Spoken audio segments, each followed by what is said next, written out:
I got a question for you.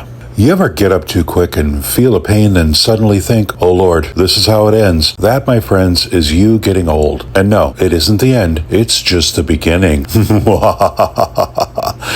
Well, the Rocky Horror Picture Show has hit those creaks and groans by turning 50, and I'm happy to say this flick is still just as awful as it was back in the 70s. But how awful? I mean, a cult classic has to have something going for it, right? After all, it now holds the record for the longest theatrical run of all time. How exactly is this possible? The film was a total flop when it dropped in 1975 on every level. No one liked this monster. It was even considered a career ender by its own creators and cast. But here we are in 2025, and people are still saying, don't dream it, be it. So what gives? Well, I sat down and watched it again. To be fair, I got up once or twice to dance and another time to pee, but hey, I'm an old man now. Don't judge. Give me a break. Is this film just as ass-awful as I remember it? Well, I'm pleased to say, Rocky is terrible. But as to what I already alluded, it was designed that way. Bad sets, bad acting, bad directing, bad costumes. Okay, some of the costumes weren't that bad, but I'm sure that the stitching was atrocious. What else? Writing, sound, score, effects, bad, and yep, still bad. Okay, well, review done. Okay, love you, bye. Or not. Just look at the runtime of this video. We got more to talk about, guys. Trust me, anybody who knows me knows that I just don't shut up. Anyhow, the film is bigger than bad. It's bold.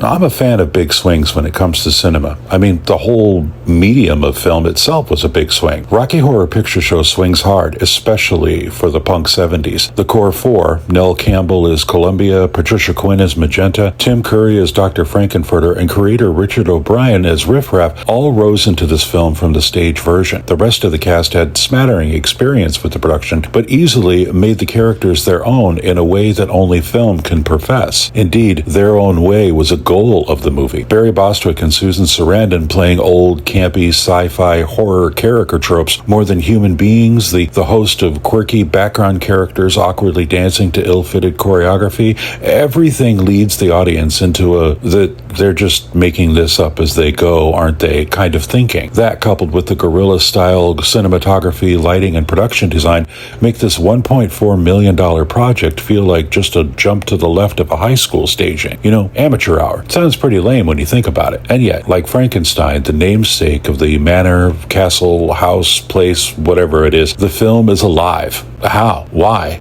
The reason it survived so long is because it embraced the chicken jockey approach to theater decades before a Minecraft movie did its, little thing. Seriously, if you didn't show up with a goodie bag filled with rice, a spray bottle, or dare I say a squirt gun, a newspaper, toilet paper, even toast, then why did you even leave the house? And don't even get me started on the costume you gotta slap together. Going to a proper Rocky screening is like attending a Comic-Con, only cheaper and far more out there. Indeed, the movie was an experience back then, and it still is to this day. It wasn't always that way, though. It took time to gain traction because mainstream audiences just didn't get it. Luckily, the alternative and fringe crowd flipped a finger to the establishment, like they always do, and gave it a home. The underground midnight showing started a whisper, and it grew into a roar. The voice that O'Brien wanted to give the counterculture of the time echoed that roar, and the reverberations are still bouncing off the walls of establishment today. The message was compelling, so much so that eventually the normies started wandering in. And here's where Rocky Horror really glittered. It accepted the curious, but refused to change its multicolored stripes. Knowing where its bread was buttered, it basically told the mainstream sheep, do what you want out there, but in here you wear garter belts, or you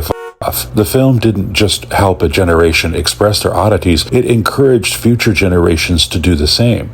We've come a long way in 5 decades, and while doing that, the film launched the careers of some heavy hitters. Academy Award winner Susan Sarandon, Golden Globe winner Barry Bostwick, and of course, Emmy and Tony Award winner Tim Curry. Now, remember when I said everything in this movie was bad? If you were really paying attention, you'll notice I didn't mention the songs. Well, okay, yeah, they're bad too, but they've reached such a level of icon status that They've transcended into the realm of epic, especially the signature song Time Warp. This song is so invasive to the soul that you feel a knee-jerk reaction to dance to its choreography even without seeing the film. It Macarenaed long before Lost Del Rio. Now, the big question is, can this film survive another 50 years? And I'll answer the same way that true fans would. Who the cares? Don't waste time on philosophy. Just have a good time while you're here. Rocky may be a different lifestyle for the hardcore, but it's also a safe space to get weird for a couple of hours before returning to the real world. No one judges, and isn't that cool? For all its faults, the 70s, and even more so the 80s, made it clear it's okay to be weird and normal, whatever that is. There is common ground, and if you put in the effort, both sides can coexist, whether you're on the left or right of that line. Yeah, that. All right, before I get any more political, I'll leave you with this. The Rocky Horror Picture Show is weird, wonderful, woeful, wise, wistful, and whimsical. Alliteration for the win. Hey, another W. Winning. Rocky is winning. Not too bad for a film that failed. Wow. Oh, just mark another W there. Don't mind me. Okay. Yeah. Okay, so if you have seen Rocky Horror, good for you. What did you think? And if you've geared up and gone to see it in a theater, especially drop a comment.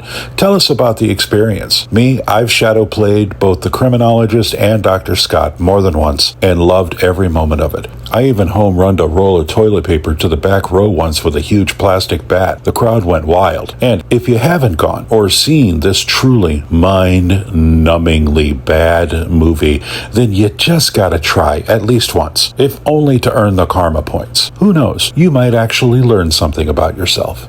Great, good, bad, or ass-awful, every film deserves to be explored, so hop in and subscribe for more film reviews, commentaries, snacks, and all that good stuff on the high road.